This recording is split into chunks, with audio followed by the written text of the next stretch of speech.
Hi, welcome back to the channel. I'm Michelle, and on my channel I share a lot about celiac awareness. If you're new here, my 5-year-old daughter has celiac disease. She was diagnosed when she was 3.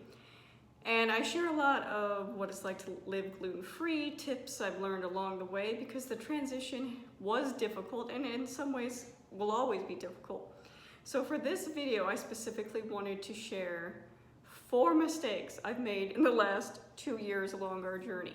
My daughter was diagnosed, like I said, at 3.5 on May 27th. And if you're unaware, May is Celiac Awareness Month.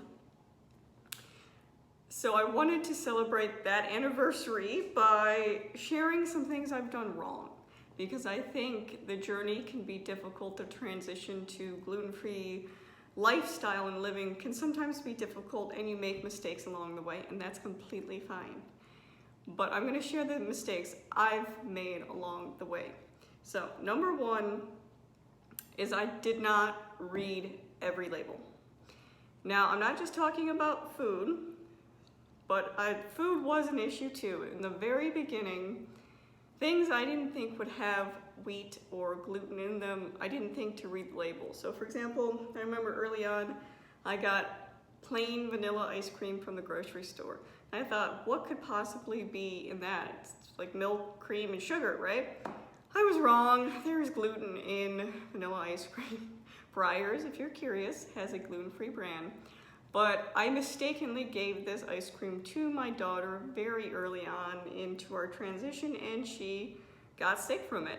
I unintentionally glutened my child because I did not think to read the label. So you're gonna have to read every food label no matter what, and not just food labels. So a lot of people wonder why things like soap are labeled gluten-free, because obviously, hopefully, you're not ingesting soap, but it's labeled gluten-free for people like my daughter. My daughter sticks her hands in her mouth constantly. We've tried multiple things to get her to stop, but it's just one of her unique things about her. So imagine if she was using soap that was covered in gluten and shoved her fingers in her mouth. That wouldn't really help her, wouldn't it? And I think people need to understand that it takes a very small amount of gluten to make someone with celiac disease sick. We're talking like smaller than a crumb amount. So it was difficult to not only transition to reading all the food labels, but to also be paying attention to things like shampoo, conditioner, as she gets older, cosmetics, things like that, that you don't necessarily ingest, but it's possible to. Think something like chapstick or lipstick, that's on your lips, you're going to necessarily ingest it. So making sure you're reading all labels no matter what, especially if you're familiar with a product and you've used it for a while, they can change their manufacturing process, they can change their ingredients. Make sure you're always reading food labels. And the really nice thing is, you're gonna get really good at it after a while. I can pick up a package and scan that package so quickly and know what I'm looking for. So in the beginning, it's very difficult and overwhelming, but that part does get easier. Just make sure you're always reading food labels. Number 2 is, I did not allow my child to advocate for herself. And what I mean by that is, especially early on when people would offer her food, or, you know, people always offer kids candy and things like that, I would automatically step in and say, I'm sorry, she can't have that. I didn't give her the opportunity to answer for herself. And my daughter is very vocal. She has no problem answering those questions, but a part of me was the mama bear, and I gotta protect her. I gotta make sure nothing's getting into her system, especially in those early on days when we were trying to heal her gut. I didn't want anything to get in there that wasn't supposed to.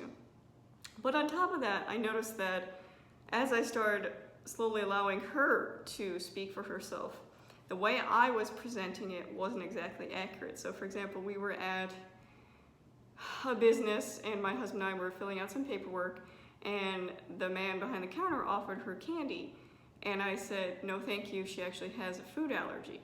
And my 5-year-old looks at me and she's like, Mom, celiac disease is not a food allergy. And she's absolutely correct.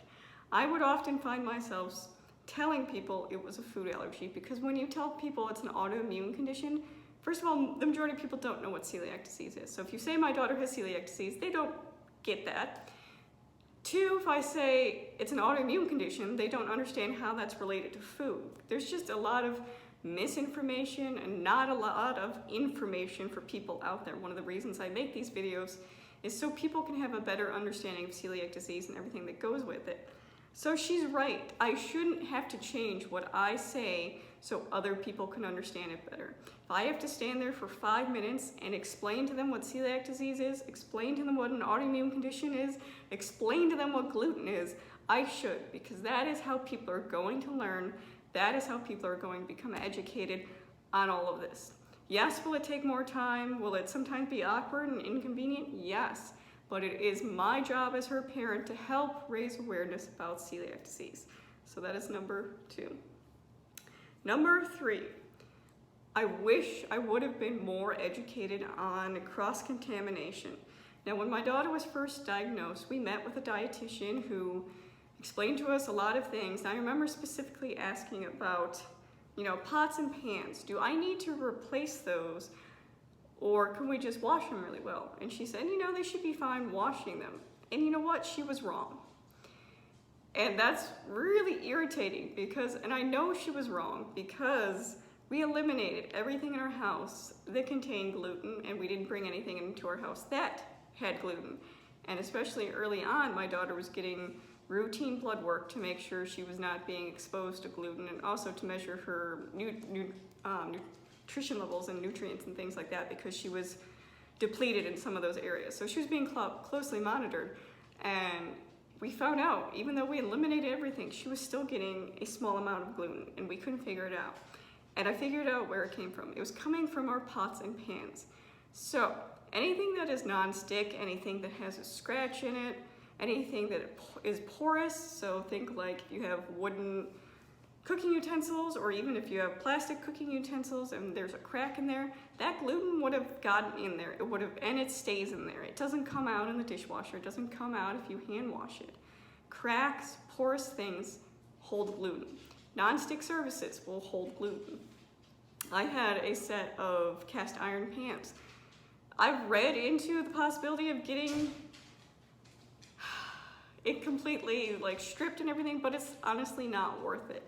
Cast iron is one of those things that's going to hold gluten. So I feel like I was misinformed very early on into our journey, and I think that really makes a difference when you're talking to someone who's dealt with celiac disease or dealing with it, and someone who's just read about it. So when people ask me, and I've had people who have been recently diagnosed, when they ask me, should I replace my pots and pans, I say yes. Things like stainless steel, you're usually pretty good with. Your silverware, you're good with. But any plastic, any porous objects, non-stick, you're better off just replacing it. You don't have to go out and buy really fancy stuff. What I did is I just got rid of all the pots and pans, which yes, those cast irons were really hard to get rid of because they were expensive.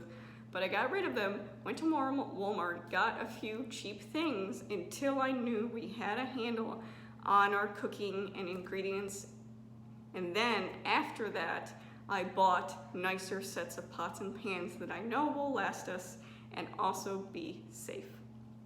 The very last one is to not live in fear. It is extremely difficult when your child has a condition and they go out and they're in a world where people don't understand this condition very well, and people don't understand things like cross-contamination, and you're pretty much handing your child to them, explaining to them what celiac disease is, hoping they'll make the right choices. That's really difficult, but I don't think you should let that fear of your child getting sick or the fear of your child not speaking up in a situation stop you from doing things. We have very rarely gone to restaurants since being diagnosed because, again, that's an anxious thing for me, knowing that not everyone behind that kitchen counter will know all the necessary preparations that need to happen. Knowing I have to go through this entire list of the wait staff and to really be that helicopter parent is difficult, but it's it's worth going through the effort to have the experience. You will find restaurants that will take the proper precautions, who will understand the things necessary for people that deal with autoimmune conditions or food allergies. And the same with my daughter participating in things. For example, classes outside of our home. So I can think of like Vacation Bible School, she attends that. Sunday school, I'm not always there to advocate for her or make sure things are being taken care of in a certain way. What I am capable of doing is explaining to the teachers in charge what her condition is, what is necessary to be done, and to, of course, contact me with any questions at all. And then to rely on my daughter to advocate for herself and trust that she will do what is right and understand what to do. Is it easy? No, especially since she's 5. But it's very important because she will be doing this the rest of her life, and she needs to know what to say and what to do in those situations. So those are the 4 mistakes I've made so far in our 2-year journey. If you have any questions, leave them down below, but thank you for watching.